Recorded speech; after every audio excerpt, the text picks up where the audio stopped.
সুপ্ৰভাত, good morning. ৰাতিপুৱাৰ মান্না চেনেললৈ আপোনাক সকলোকে স্বাগতম কৰিছোঁ। আশা কৰোঁ আপোনালোক সকলোৰে ভাল। আহক আমি এইখিনি সময়ত ঈশ্বৰে আজি কি আত্মিক আহাৰ দিছে, মান্না দিছে তাক চাম। লগতে প্ৰাৰ্থনাৰ বিষয়েও আছে, সাক্ষ্য আছে। সাক্ষ্যখিনি পঢ়ি দিব আপোনালোকে। আৰু এই মান্না চেনেলটো আপোনালোকে ইউটিউব, ফেচবুক আৰু ইনষ্টাগ্ৰামত পাব। আপোনালোকৰ প্ৰাৰ্থনাৰ বিষয় থাকিলে কমেণ্ট বক্সত লিখি দিব, আমি আপোনাৰ কাৰণে প্ৰাৰ্থনা কৰিম। লগতে যেতিয়া সাক্ষ্যও হ'ব, আপোনালৈ আশীৰ্বাদটো আহিব, তেতিয়াও সেই সাক্ষ্যটো আপোনালোকে কমেণ্ট বক্সত লিখি পেলাই পঠাব, কাৰণ ঈশ্বৰে সাক্ষ্য পোৱাটো বিচাৰে। যোৱাকালি মই জনাইছিলোঁ সাক্ষ্যবোৰ দিবৰ কাৰণে, বহুতে থৈ দিছিলে, দিয়া নাছিলে, আৰু যোৱাকালি পোৱাৰ যোগেদি বহুতে সাক্ষ্য জনাইছে। তাৰ বাবে ধন্যবাদ দিছোঁ।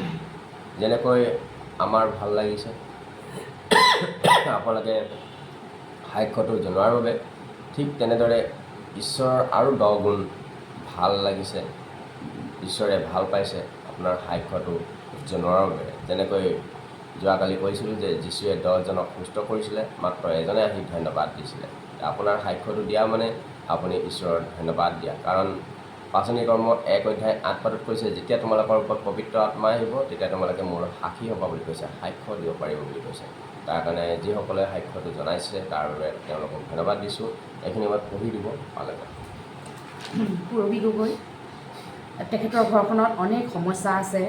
তেখেতলোকৰ পৰিয়ালৰ মাজত নানা ধৰণৰ বাদ বিবাদ চলি থাকে। তেওঁলোকৰ মাজত মিলাপ্ৰীতি নাই।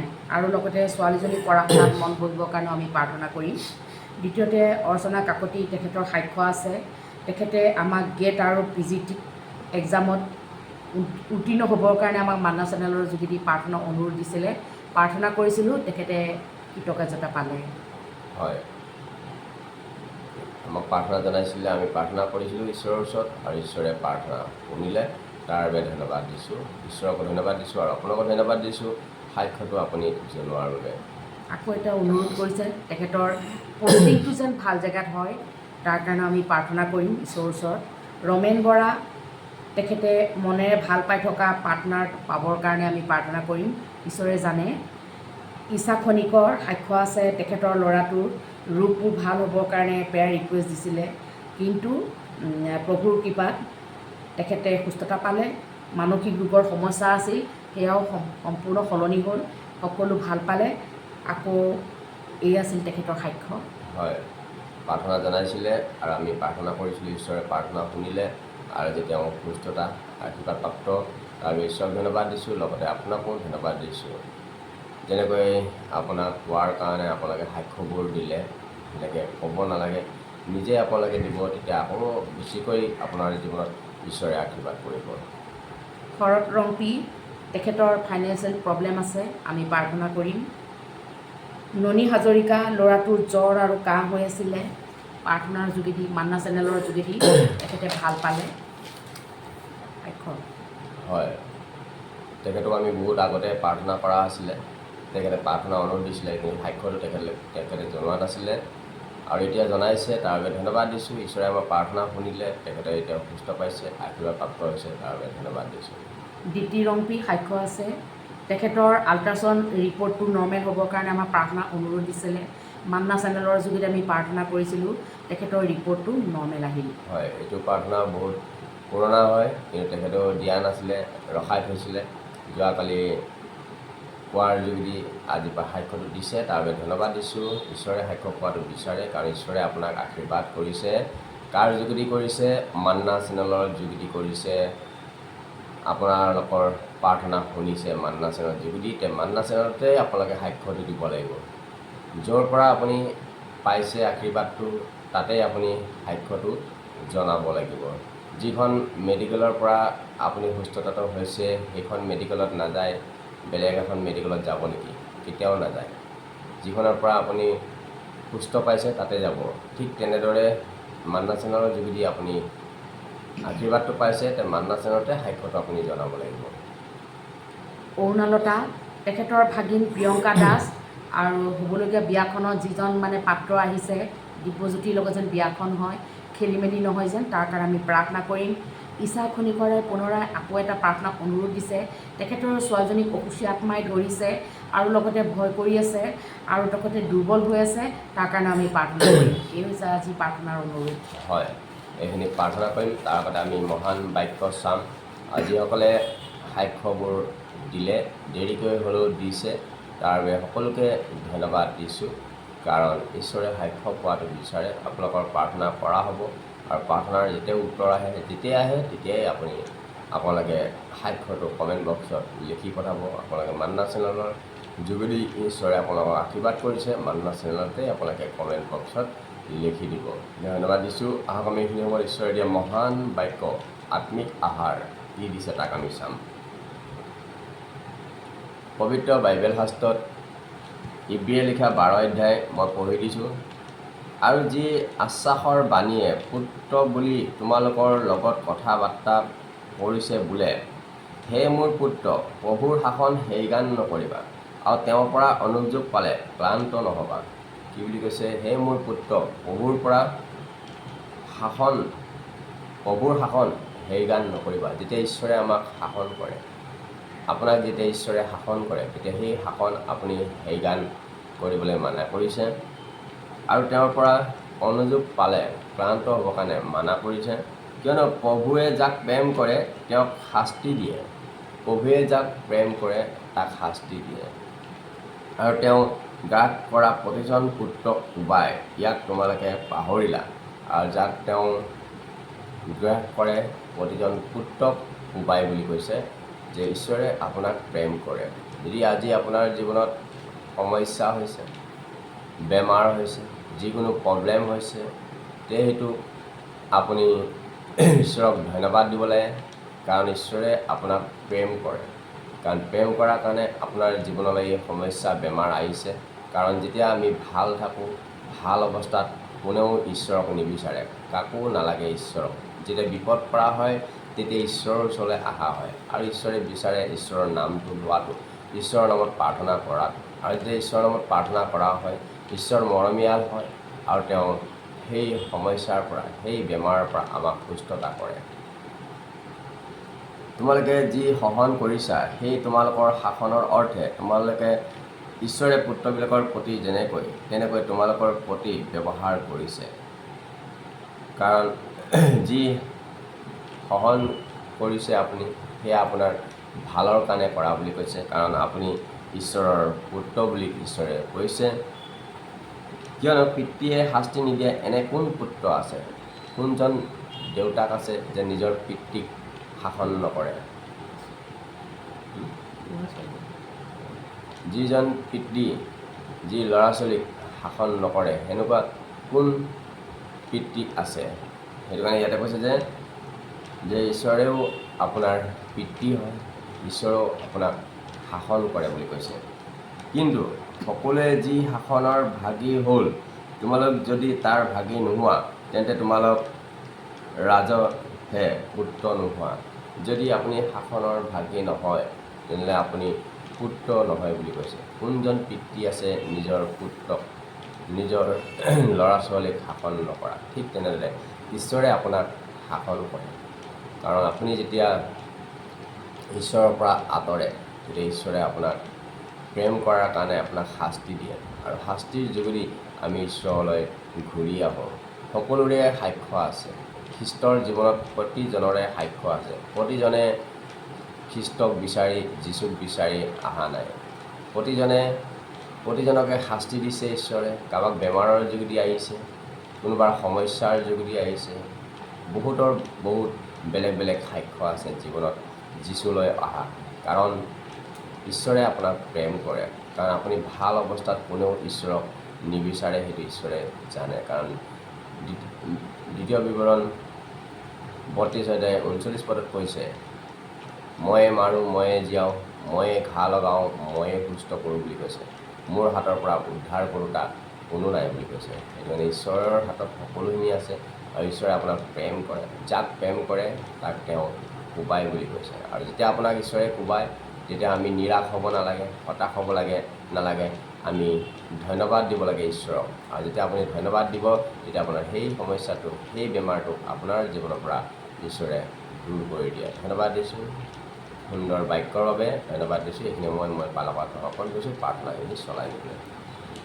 গুড মৰ্ণিং সকলোকে, ত্ৰাণকৰ্তা প্ৰভু যীশুখ্ৰীষ্টৰ নামত সকলোকে খ্ৰীষ্টপ্ৰেমৰ নমস্কাৰ। প্ৰিয় শ্ৰোতা, পুনৰাই ঈশ্বৰে নতুন এটা দিন দিলে, তাৰ কাৰণে ধন্যবাদ দিওঁ। বহুতেই দিনটো দেখিবলৈ নাপালে, এই সকলো প্ৰভুৰ ইচ্ছা। আজি মান্না চেনেলৰ যোগেদি আমি সকলোৱে নিজৰ নিজৰ স্থানত গোট খাইছোঁ। আৰু মই যেতিয়া প্ৰাৰ্থনা কৰিম, আপোনালোকে নিঃসংক হৈ বিশ্বাসেৰে মোৰ এই প্ৰাৰ্থনাটো আপোনালোকে সহভাগিতাও কৰিব আৰু লগতে আপোনালোকে গ্ৰহণ কৰিব। তেতিয়া আপোনালোকৰ জীৱনত ঈশ্বৰে চমৎকাৰ কামবোৰ কৰিব। আহক আমি সকলোৱে চকু মুদিম, প্ৰাৰ্থনাৰে আগবাঢ়ি যাওঁ প্ৰভু শ্ৰীচৰণত। হে প্ৰভু, তুমি পুৰুষে আমাৰ বাসস্থান হৈ আহিছা। পৰ্বতবোৰ সৃষ্টি কৰাৰ পূৰ্বেই, জগতত তাত থকা সকলো বস্তু সৃজন কৰাৰ পূৰ্বেই তুমি অনাদিকালৰ পৰা অনন্তকাললৈকে থকা ঈশ্বৰ, তোমাক আমি ধন্যবাদ দিছোঁ প্ৰভু। এই পুৱতি বেলা পিতা, আমি সকলোৱে তোমাৰ নামত গোট খাইছোঁ মান্না চেনেলৰ যোগেদি প্ৰভু। বহুতে আজি উশাহ ল'বলৈ নাপালে প্ৰভু, এই সকলো তোমাৰ ইচ্ছা, কাৰণ তোমাৰ হাততে সকলো জীৱ জন্তুৰ প্ৰাণ আৰু মনুষ্য জাতিৰ জীৱাত্মা আছে পিতা ঈশ্বৰ প্ৰভু। প্ৰভু, তুমি ল'বও পাৰা, এৰিবও পাৰা পিতা ঈশ্বৰ প্ৰভু। হয় পিতা, তুমি মহান ঈশ্বৰ হয় প্ৰভু। তোমাৰ পৰাক্ৰম আকাশমণ্ডলত পৃথিৱীত পৰাক্ৰম দেখাওঁতে পিতা, তোমাক আমি ধন্যবাদ দিছোঁ পিতা। অনাদিকালৰ পৰা, পূৰ্বকালৰ পৰা পৃথিৱী উদ্ভৱ নহওঁতেই তুমি স্থাপিত আছিলা। তুমি দয়াৱন্ত হয়, তুমি মহান ঈশ্বৰ, তুমি মৰমীয়াল ঈশ্বৰ হয় প্ৰভু। প্ৰভু, তোমাৰ মৰমীয়াল সন্তানবিলাকৰ পাপ অপৰাধবোৰ তুমি ক্ষমা কৰা। কালবাৰী গছত বোৱাই দিয়া পবিত্ৰ তেজেদি ধুই খুচি তেওঁলোকক পবিত্ৰতা দিয়া পিতা। কিয়নো তুমি তোমাৰ বাক্যত কৈছা যে তোমালোক পবিত্ৰ হোৱা তোমালোকৰ আচাৰ ব্যৱহাৰত, কাৰণ মই পবিত্ৰ। প্ৰভু, তুমি তেওঁলোকক ক্ষমা কৰা প্ৰভু। পাপ মোচন কৰোঁতে তুমি ঈশ্বৰ হয়। হালেলুয়া প্ৰভু। এই সময়ত প্ৰাৰ্থনা কৰিছোঁ পিতৃ পূৰবী গগৈৰ কাৰণে। তেখেতৰ ঘৰখনৰ যি সমস্যা আছে, যি হাজবেণ্ডৰ মনোমালিন্য আছে পিতা, পৰিয়ালৰ লগত পিতা পৰমেশ্বৰ, এই সকলোবিলাক প্ৰাৰ্থনা মই তোমাৰ হাতত সমৰ্পণ কৰিছোঁ। যিমান অসুচী আত্মা, যিমান দুষ্ট আত্মা, খেলি মেলি কৰা, তেওঁলোকৰ মনৰ পৰা, আত্মাৰ পৰা ঘৰখনত একতা আহিবলৈ নিদিয়া অশান্তি কৰা আত্মাবিলাকক, গ্ৰাসকাৰী আত্মাবিলাকক যীশু খ্ৰীষ্টৰ নামত খেদিছোঁ। চেতান, অল ডেমনিক পাৱাৰবিলাকক মই এই পৰিয়ালৰ পৰা ওলাবলৈ আজ্ঞা দিছোঁ। ওলা যীশুৰ নামত, যীশুখ্ৰীষ্টৰ তেজত মই এতিয়া ডিক্লেয়াৰ কৰিছোঁ, ওলাই যা। এই মুহূৰ্তত পূৰবী গগৈৰ পৰিয়ালৰ পৰা ওলাই যা, সকলোবোৰ মেম্বাৰৰ পৰা ওলাই যা। সন্দেহৰ আত্মা, অসুচী আত্মা, খেলি মেলি কৰা মনৰ পৰা ওলা, শৰীৰৰ পৰা ওলা, বাউণ্ডেৰীৰ পৰা ওলা গেট আউট যীশুৰ নামত। পবিত্ৰ ঈশ্বৰ জিহুৱা, তোমাৰ নামেৰে মই ব্লেছ কৰি দিছোঁ। তোমাৰ নামেৰে প্ৰত্যেকজন সন্তানক তোমাৰ হাতত তুলি ধৰিছোঁ প্ৰভু। কিয়নো তুমি মৰমীয়াল ঈশ্বৰ হয় পিতা, তুমি শান্তিৰাজ ঈশ্বৰ হয়। তুমি শান্তি দিবলৈ আহিছিলা প্ৰভু। তেওঁলোকৰ পৰিয়ালৰ মাজত তুমি শান্তি দিয়া পিতা পৰমেশ্বৰ, তুমি আশীৰ্বাদ কৰা পবিত্ৰ আত্মা লৰ্ড প্ৰভু যীশু। তেওঁলোকৰ মাজত বুজাবুজি, মৰম, দয়া, প্ৰেম দিয়া। কিয়নো তুমি কৈছা পিতা, মোক খোজা আৰু সকলোবিলাক তোমাক দিম মই। প্ৰভু, তুমি সকলোবিলাক দিম বুলি যেনেকৈ প্ৰতিশ্ৰুতি কৰিছা, মই প্ৰভু এই প্ৰতিশ্ৰুতি অনুসাৰে তোমাৰ ওচৰত মই ডিক্লেয়াৰ কৰিছোঁ পিতা পৰমেশ্বৰ। আকৌ তুমি বাক্যত কৈছা মোৰ লগত প্ৰাৰ্থনা কৰা, এই প্ৰাৰ্থনা উত্তৰ দিম। তুমি নজনা অগম্য কথা মই তোমাক জনাম।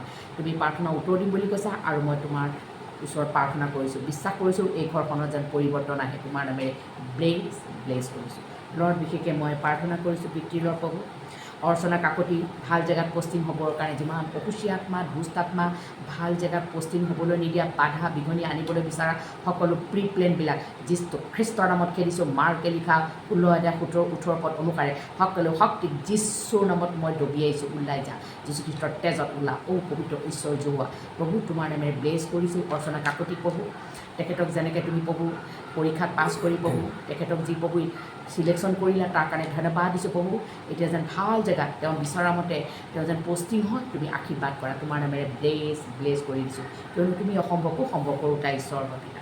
বিশেষকৈ মই প্ৰাৰ্থনা কৰিছোঁ পিতা, ইছাক খনিকৰ পুত্ৰক যেনেকৈ তুমি সুস্থতা কৰিলা, যেন মানসিক ৰোগৰ পৰা যেন সুস্থ থাকে। যিমান খুচী আত্মা, দুষ্ট আত্মা, যীশু খ্ৰীষ্টৰ নামত মানসিক ৰোগত ভাৰাক্ৰান্ত সন্তানৰ পৰা ওলাই যায়, গেট আউট যীশুৰ নামত। পবিত্ৰ সজোৱা লোকে লিখা 10:19 পদ অনুসাৰে এই শক্তিক মই যীশুৰ নামত প্ৰয়োগ কৰিছোঁ। ওলাই যা, তহঁতক সকলোকে প্ৰতিৰোধ কৰিছোঁ। এই ল'ৰা সন্তানৰ পৰা ওলাই যা। এই মন্ত্ৰ শৰীৰত কোনো অধিকাৰ নাই। পবিত্ৰ সহ্য তোমাৰ নামে ব্লেছ কৰি দিছোঁ পিতা পৰমেশ্বৰ। সদায় যেন প্ৰভু উত্তম শিক্ষা তাক দান কৰিবা পিতা ঈশ্বৰ প্ৰভু। সুবুদ্ধি জ্ঞান দিবা পিতা পৰমেশ্বৰ। লগতে ছোৱালীজনী ভয়ৰ আত্মা, অসুচী আত্মা, ভূতৰ আত্মা ওলা, দুৰ্বল আত্মা যীশু খ্ৰীষ্টৰ নামত অল ডেমনিক পাৱাৰবিলাকক মই ছোৱালীজনীৰ শৰীৰৰ পৰা মনৰ পৰা ওলাবলৈ আজ্ঞা দিছোঁ। তোৰ কোনো অধিকাৰ নাই। জাকু 4:7 পদ অনুসাৰে মুঠে এতিয়া মাৰ্কে লিখা 16-17 পদ অনুসাৰে আৰু ৰোমিঅ 16-20 পদ অনুসাৰে আৰু লোকে লিখা 10-19 পদ সকলো বাক্য লৈ পেলাই মই এতিয়াই যোজনা কৰিছোঁ, এতিয়া ডিক্লেয়াৰ কৰিছোঁ, যীশুৰ নামত ইছাক খনিকৰৰ ছোৱালী শৰীৰৰ পৰা মনৰ পৰা আত্মাৰ পৰা ওলাই যা, তোৰ কোনো অধিকাৰ নাই, ভূতৰ আত্মা অসুচী আত্মা ওলা, গেট আউট যীশুৰ নামত অল ডেমনিক শক্তিবিলাকক পবিত্ৰ যি হোৱা প্ৰভু তোমাৰ নামে ব্লেজ কৰি দিছোঁ পিতা পৰমেশ্বৰ প্ৰভু। এই সন্তানক প্ৰভু তুমি প্ৰটেকশ্যন ৰখা প্ৰভু, ক'ৰ পৰা সহায় আহিব, যিজনে আকাশমণ্ডলৰ পৃথিৱী সৃষ্টি কৰিলে প্ৰভু, এই ডেলিমানা চেনেল চোৱাৰ যোগেদি তেওঁৰ জীৱনত তুমি কাৰ্য কৰা, কিয়নো 2024 বছৰৰ আগতে তুমি অসুচী আত্মাবোৰ খেদাইছিলা পিতা, আজিও তুমি জীৱিত পিতা, তুমি আচৰিত কৰ্ম আৰু অদ্ভুত চিন তুমি দেখুৱাওঁতা ঈশ্বৰ, তোমাৰ নামেৰে ব্লেজ কৰিছোঁ পিতা ঈশ্বৰ। বিশেষকৈ মই প্ৰাৰ্থনা কৰিছোঁ পিতা শৰৎ ৰংপি, তেখেতৰ যি ফাইনেন্সিয়েল প্ৰব্লেম আছে, যিমান অসুচী আত্মা, দুষ্ট আত্মা, ফাইনেন্সিয়েল প্ৰব্লেম আনা, চিন্তা আনি দিয়া আত্মা, ওলাগে হাতে কৰা কাৰ্যত আশীৰ্বাদ পাবলৈ নিদিয়া, অভাৱ অনাটন আনা আত্মাটোকে যীশু খ্ৰীষ্টৰ নামত খেদিছোঁ, লোকে লিখা 10-19 পদ অনুসাৰে সকলো শক্তিক মই যীশুৰ নামত শৰৎ ৰংপিৰ শৰীৰৰ পৰা মনৰ পৰা জীৱন পৰা ওলাবলৈ আগবাঢ়িছোঁ। পবিত্ৰ ঈশ্বৰ জীৱা তোমাৰ নামেৰে ব্লেজ কৰি দিছোঁ। তুমি তোমাৰ বাক্যত কৈছা, মোৰ ঈশ্বৰে তোমাৰ সকলো অভাৱ প্ৰতাপেৰে নিজ ধন অনুকাৰী খুজিছোঁ পূৰ্ণ কৰিব প্ৰভু, তুমি জীৱা জিৰি হয় প্ৰভু, তেওঁৰ অভাৱবিলাক পূৰ কৰা, তুমি মৰমেল ঈশ্বৰ হয় প্ৰভু, হয় পিতা মই বিশ্বাস কৰিছোঁ হাতে কৰা কাৰ্যত তুমি আশীৰ্বাদ কৰা, তোমাৰ নামেৰে ব্লেজ পবিত্ৰ ঈশ্বৰ জীৱা আশীৰ্বাদ কৰিবা পিতা ঈশ্বৰ প্ৰভু। এই মুহূৰ্তত মই প্ৰাৰ্থনা কৰিছোঁ পিতা পৰমেশ্বৰ প্ৰভু, যি অৰুণলতা প্ৰভু তেখেতৰ ভাগিনীয়েকৰ যি বিয়াখন যিজন পাত্ৰৰ লগত ঠিক কৰিছে প্ৰভু, এই বিয়াখন হ'বলৈ তুমি সহায়তা কৰা, যিমান অসুচী আত্মা, দুষ্ট আত্মা, প্ৰিয়ংকাই যি দিব্যজ্যোতিৰ লগত বিয়াখন হ'বৰ কাৰণে অমান্তি কৰি থকা সকলো শক্তিক মই যীশুৰ নামত বাধা দিয়া, শক্তিক যীশুৰ নামত মই কেঞ্চেল কৰিলোঁ, ওলাই যা বুলি কৈছোঁ। এই মুহূৰ্তত যাকো 4:7 পদ অনুসাৰে তহঁতক সকলোবিলাক শক্তিক মই প্ৰতিৰোধ কৰিছোঁ in the mighty name of Jesus, যীশুৰ নামত পবিত্ৰ ঈশ্বৰ জোহোৱা তোমাৰ নামে ব্লেজ কৰি দিছোঁ, কিয়নো তুমি মিলনকাৰী ঈশ্বৰ হয়। তুমি পৃথিৱীত 2টা ক্লাছ সৃষ্টি কৰিছিলা, পুৰুষ আৰু মহিলা, মানুহ অকলে থকা ঠিক নহয়, এক দেহ শৰীৰ হ'বলৈ কৈছা পিতা পৰমেশ্বৰ প্ৰভু। প্ৰভু এই সন্তান যেন প্ৰভু যি পৰিয়ালে প্ৰভু তেওঁলোকে প্ৰভু যি প্ৰভু স্থিৰ কৰিছে প্ৰভু এই সন্তানৰ লগত বিয়া দিবৰ কাৰণে প্ৰভু তুমি আশীৰ্বাদ কৰা, তেওঁৰ অন্তৰত কথা পাতা প্ৰভু যীশু, প্ৰভু তেওঁৰ প্ৰতি মৰমীয়াল প্ৰেম আত্মাৰ প্ৰভু যীশু মন দিয়া পিতা পৰমেশ্বৰ প্ৰভু, মই বিশ্বাস কৰিছোঁ তোমাৰ নামে ব্লেজ কৰি দিছোঁ।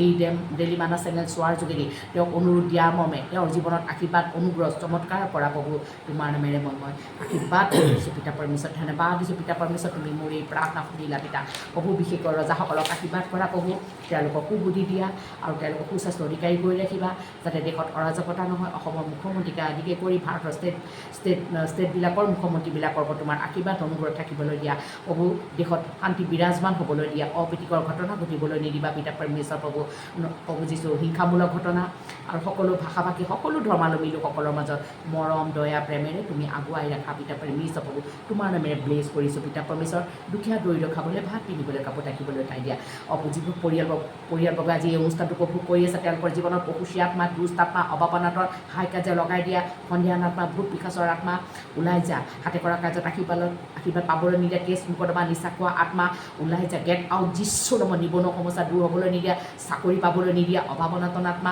সকলো শক্তিক যীশু খ্ৰীষ্টৰ নামত অল ডেমনিক পাৱাৰবিলাকক লোকে লিখা 10-19 পদ অনুসাৰে সকলো শক্তিক যীশুৰ নামত কেঞ্চেল কৰিলোঁ। পবিত্ৰ ঈশ্বৰ জোহোৱা তোমাৰ নামে ব্লেজ কৰি দিছোঁ পিতা, তোমাৰ তেজেৰে মই বান্ধিছোঁ পিতা পৰমেশ্বৰ প্ৰভু। এই পৰিয়ালবিলাক যিবিলাক প্ৰভু যে শয়তানৰ দ্বাৰা গ্ৰাসিত হৈ আছে প্ৰভু, অত্যাচাৰ পোৱাসকলক তুমি প্ৰভু স্বাধীন কৰা, মুকলি কৰা, তোমাৰ নামে ব্লেজ কৰি দিছোঁ, দীঘাৰে তৃপ্ত কৰা, পৰিত্ৰাণ প্ৰাপ্ত কৰা পিতা পৰমেশ্বৰ, ধাৰ্মিকতাৰ বশীভূত কৰা প্ৰভু, তেওঁলোকৰ জীৱনৰ পথ প্ৰদৰ্শক হোৱা পিতা পৰমেশ্বৰ। আজি দিনটো স্বামী ভাজা ল'ৰা ছোৱালীবিলাকৰ মাজত তুমি মৰম দয়া প্ৰেম আশীৰ্বাদে পৰিপূৰ্ণ কৰা, হাতে কৰা কাৰ্যত আশীৰ্বাদ কৰা আৰু প্ৰটেকশ্যন বিচাৰিছোঁ, লোকক ওখ কৰা, শোকাতুৰ হৈ থকা লোকসকলক তুমি আনন্দলৈ ৰূপান্তৰ কৰা, ধন্যবাদ দিছোঁ পিতা। অনুসন্ধান কৰিব নোৱাৰা মহৎ কাৰ্য তেওঁলোকৰ জীৱনত কৰা, সংকটৰ পৰা উদ্ধাৰ কৰা, সংকটৰ প্ৰভু যীশু অমংগলে তেওঁলোকক যেন প্ৰভু যীশু স্পৰ্শ কৰিব নোৱাৰে, সংকট অমংগলৰ পৰা তেওঁলোকক ৰক্ষা কৰা, ধন্যবাদ দিছোঁ। আশীৰ্বাদৰ নিমিত্তে প্ৰাৰ্থনা ত্ৰাণকৰ্তা যীশুৰ নামত খুজিছোঁ, আমেন। Praise the lord, praise the lord, praise the lord. ধন্যবাদ দিছোঁ। আজিলৈ আমি ইয়াতে সামৰিছোঁ। অহাকালি পুনৰাই ৰাতিপুৱা লগ হ'ম মান্না চেনেলত। আজিলৈ নমস্কাৰ।